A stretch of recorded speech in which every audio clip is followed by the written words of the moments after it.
آج کے اس مہنگائی کے دور کے اندر ایسی حدیث جو ٹینشن سے فری کر دے. آج نا مہنگائی ہے تو ہر دوسرا بندہ دوسرے بندے سے یار مہنگائی بڑھی ہے تو ٹینشن سی پیدا ہو جاتی ہے دلوں کے اندر. مہنگائی ہے، مہنگائی، یہ کرنا وہ کرنا. تو ایسی حدیث جو آپ کو اس ٹینشن سے آزادی دے دے، ڈپریشن سے، اور کتنے امراض جو اسی وجہ سے پیدا ہو جاتے ہیں، ان سب سے آزادی دے دے. حدیث کیا ہے؟ حضور ارشاد فرماتے لو انکم توکلتم علی اللہ حق توکلہ لرزقکم کما ترزق الطیر تغدو خماسا وتروح بطانا. حضور فرمایا اگر تم اللہ پر توکل کرو، ایسے توکل کرو جیسے اس پر توکل کا حق ہے، تو اللہ تمہیں ایسے رزق دے گا جیسے پرندوں کو رزق دیتا ہے کہ وہ صبح جاتے ہیں تو خالی پیٹ ہوتے ہیں، جب شام کو آتے ہیں تو پیٹ بھرا ہوتا ہے. یہاں ایک تو توکل کا انداز بتایا گیا. توکل ہے کیا؟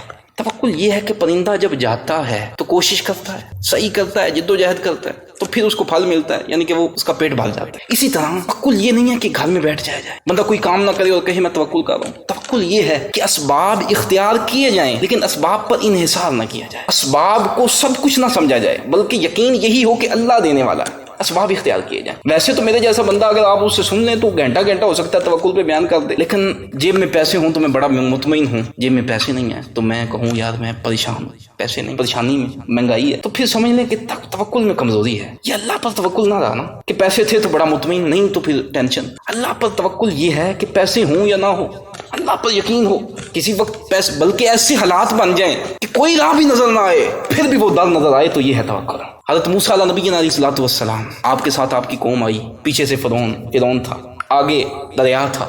ابھی قرآن نے تو یہ بیان کیا نا کہ موسیٰ ہم پکڑے گئے، انا مدرکون، موسیٰ ہم پکڑے گئے. انہوں نے، آپ کی قوم نے یہ کہا، لیکن تورات پڑھ کے دیکھیں تو تورات میں یہاں تک ملتا ہے کہ انہوں نے کہا کہ موسیٰ ہم تو وہاں اچھے تھے، کم از کم وہاں ہماری زندگی تو تھی، سانسیں تو چل رہی تھیں.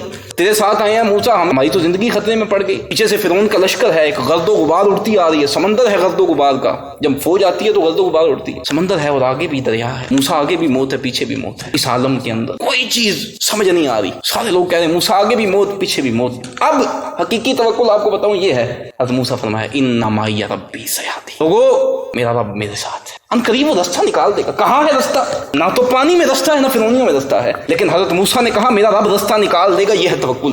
ایسی مشکل آ جائے کہ سمجھے کوئی راستہ بھی نظر نہ آئے، اس وقت کہنا کہ رب راستہ نکال دے گا، یہ ہے حقیقی توکل. ایسا توکل اللہ کرے ہمیں نصیب ہو جائے.